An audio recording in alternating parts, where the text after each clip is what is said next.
بسم اللہ الرحمن الرحیم۔ طلباء اور طالبات السلام علیکم۔ جماعت ہشتم میں خوش آمدید۔ آپ سب خیریت سے ہیں؟ اللہ تعالیٰ آپ کو تمام آفات سے محفوظ رکھے، آمین۔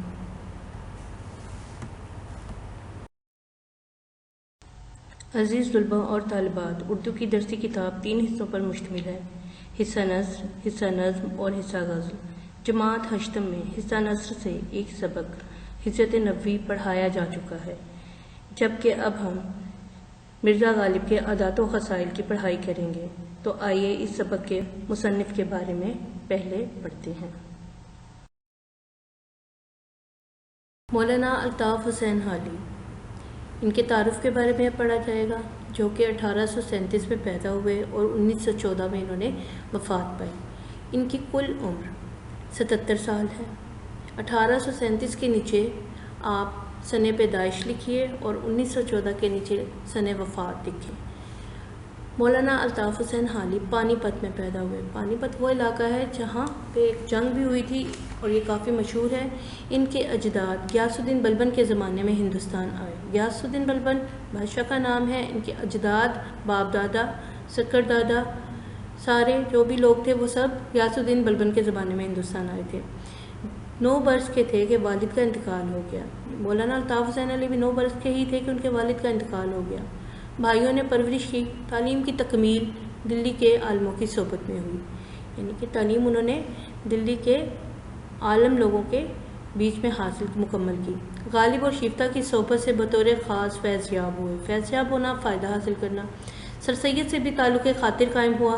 شیفتہ اور غالب کے انتقال کے بعد لاہور آئے اور یہاں پنجاب بک ڈپو میں ملازمت کر لی۔ پنجاب بک ڈپو جو کتابیں چھاپتا ہے، جن کی کتابیں آپ پڑھتے بھی ہیں، یہیں وہ انگریزی ادبیات سے متعارف ہوئے، جدید طرز کی نظمیں لکھیں، جدید طرز یعنی نئے طریقہ کی، اور اردو شاعری کی اصلاح کا بیڑا اٹھایا۔ بیڑا اٹھانا، ذمہ داری اٹھانا، اصلاح درستی کا۔ 1887 میں سرکار حیدرآباد سے 100 روپے ماہوار وظیفہ مقرر ہو گیا تو ملازمت ترک کر کے یعنی چھوڑ کر باقی عمر تصنیف و تالیف میں بسر کر دی، یعنی لکھنے لکھانے میں انہوں نے اپنی زندگی گزار دی۔ کا اسلوب بیان کرنے کا طریقہ کی سب سے نمایاں خوبی مدعا نگاری تھی۔ مدعا نگاری اپنے مطلب کو واضح کرنا، حالی کی غرض اپنے مضمون کو ادا کرنے اور مطالب کو وضاحت سے پیش کرنے کے سوا کچھ نہیں ہوتی۔ ان کی نثری تحریروں میں اعتدال یعنی میانہ روی اور توازن برابری کا خاص خیال رکھا جاتا ہے۔ بے جا اختصار یعنی بہت زیادہ مختصر کر دینا اور بے جا طوالت اور بہت زیادہ لمبا کرنے سے اجتناب کرتے تھے یعنی بچتے تھے۔ عبارت کو دلکش، سادہ اور مدلل بنانے میں حالی اپنی مثال آپ تھے۔ مدلل یعنی دلیل کے ساتھ پیش کرنا یعنی ثبوت کے ساتھ۔ وہ ہر بات کو سنجیدگی اور عقلیت کے ترازو میں تولتے تھے، سنجیدہ مزاجی کے ساتھ، اور سوچ سمجھ کے کام کرتے تھے، اور تخیل اور جذبات سے دور رہتے تھے۔ خیالات سے اور غصے سے دور رہتے ہوئے اپنے خیالات اور حقائق کو، حقائق حقیقت کی جمع یعنی اصل بات کو قاری تک پہنچانے کی کوشش کرتے تھے۔ قاری مطلب پڑھنے والا۔ یہی وجہ ہے کہ رشید احمد صدیقی نے حالی کے نثری اسلوب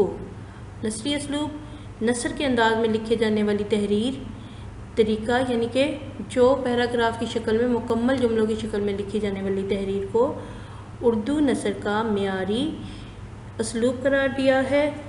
معیاری مطلب اعلیٰ درجے کا طریقہ قرار دیا ہے۔ وہ سوانح نگار۔ سوانح نگار کا مطلب ہوتا ہے کسی کی حالات زندگی کو لکھنے والا۔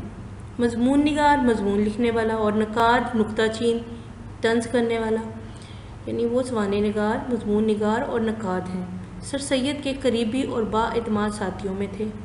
ان کی مشہور کتابوں میں حیات جاوید جو کہ سر سید احمد کے بارے میں لکھی گئی ہے، یادگار غالب کے بارے میں لکھی گئی ہے، مرزا غالب کے بارے میں، حیات سعدی، مقدمہ شعر و شاعری اور مد و جزر اسلام شامل ہے۔ آخر و ذکر کتاب مسدس حالی کے نام سے بے حد مقبول ہوئی۔ مقدمہ شعر و شاعری جو دراصل ان کے دیوان کا طویل دباچہ ہے۔ دباچہ ہوتا ہے پیش لفظ، یعنی کہ کسی کتاب کے بارے میں تمہید بنا کر لکھنا، لیکن یہ انہوں نے کافی لمبا لکھا ہے۔ جدید اردو تنقید کا آغاز ہے۔ طلباء اور طالبات، یہ سوالات مولانا الطاف حسین حالی کے تعارف سے لیے گئے ہیں۔ درج ذیل سوالات کے جوابات اردو کی نوٹ بک پر کریں اور انہیں یاد بھی کریں۔ نمبر 1، سبق مرزا غالب کے عادات و خصائل کے مصنف کا نام کیا ہے؟ مولانا الطاف حسین حالی۔ نمبر 2، مولانا الطاف حسین حالی کہاں پیدا ہوئے؟ پانی پت میں۔ نمبر 3، مولانا حالی کا سن پیدائش کیا ہے؟ 1837 ہے۔ نمبر 4، مولانا حالی کا سن وفات کیا ہے؟ 1914۔ نمبر 5، مولانا حالی شاعری میں کس کے شاگرد تھے؟ غالب اور شیفتہ کے۔ نمبر 6، مد و جزر اسلام کس نام سے بے حد مقبول ہوئی؟ مسدس حالی کے نام سے۔ نمبر 7، مد و جزر اسلام کس کی کتاب ہے؟ مولانا الطاف حسین حالی کی۔ نمبر 8، حیات جاوید کے مصنف کون ہیں؟ مولانا الطاف حسین حالی۔ نمبر 9، حیات جاوید کس کے متعلق ہے؟ حیات جاوید سر سید احمد خان کے بارے میں ہے۔ نمبر 10، حیات جاوید کی صنف کیا ہے؟ حیات جاوید کی صنف سوانح نگاری ہے۔ نمبر 11، مولانا حالی کی اہم تصانیف کے نام لکھیں۔ حیات جاوید، یادگار غالب، حیات سعدی، مقدمہ شعر و شاعری اور مد و جزر اسلام۔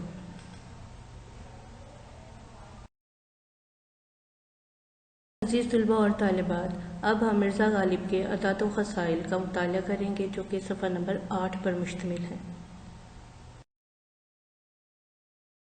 تو آئیے سب سے پہلے ہم مرزا غالب کے عادات و خصائل کے مقاصد تدریس کا مطالعہ کرتے ہیں۔ نمبر 1، طلباء کو غالب کی شخصیت اور ان کے عادات و خصائل سے آگاہ کرنا۔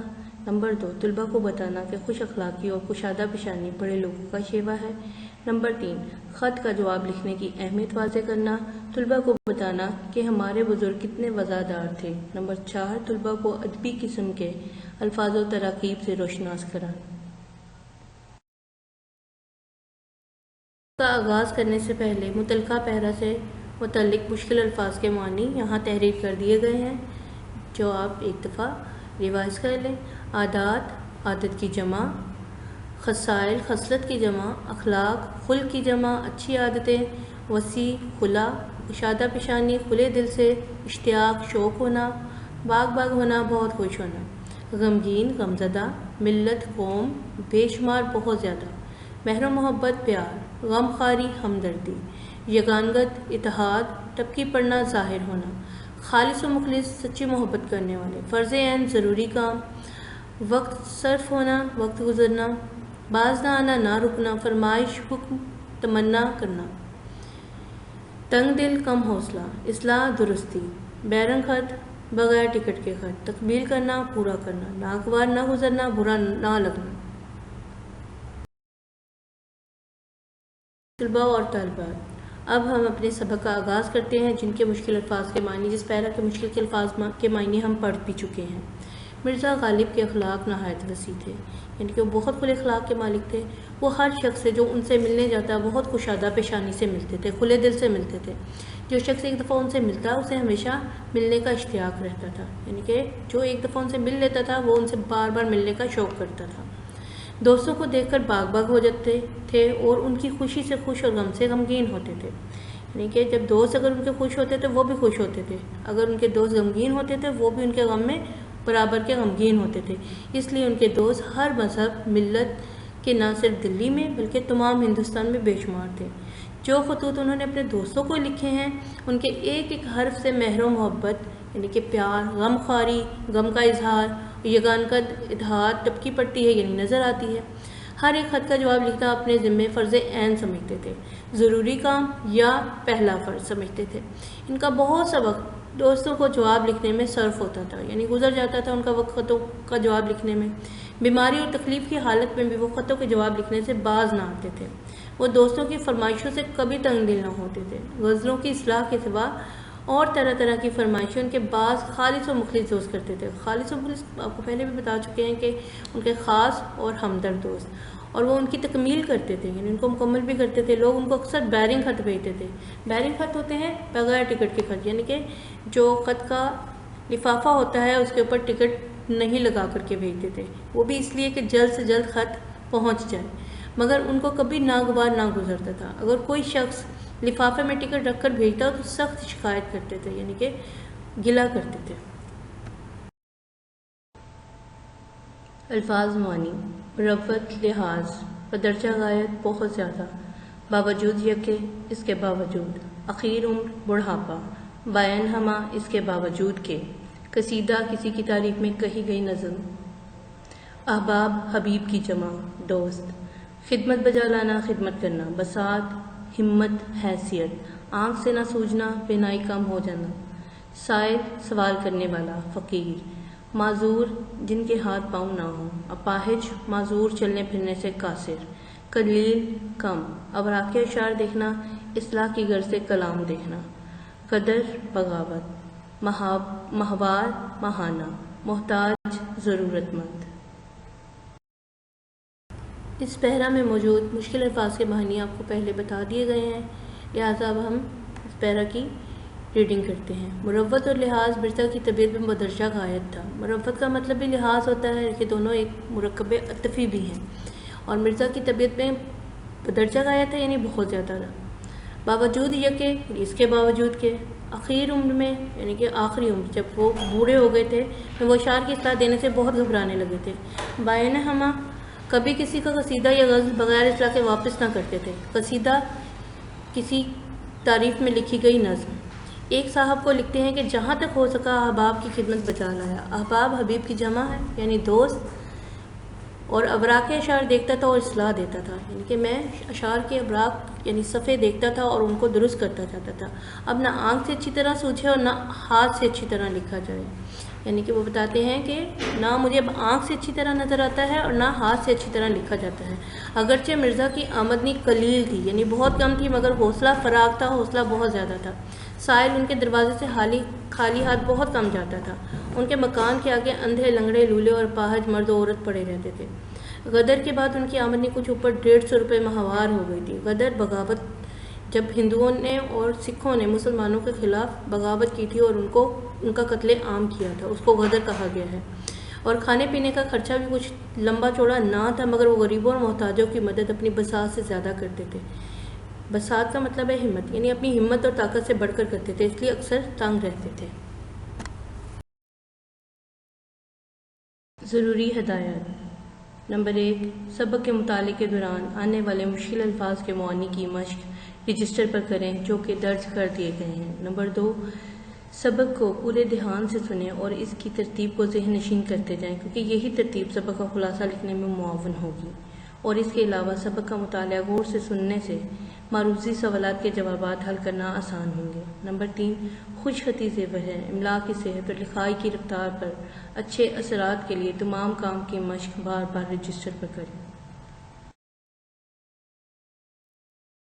اللہ آپ کا حامی و ناصر ہو۔ اللہ حافظ۔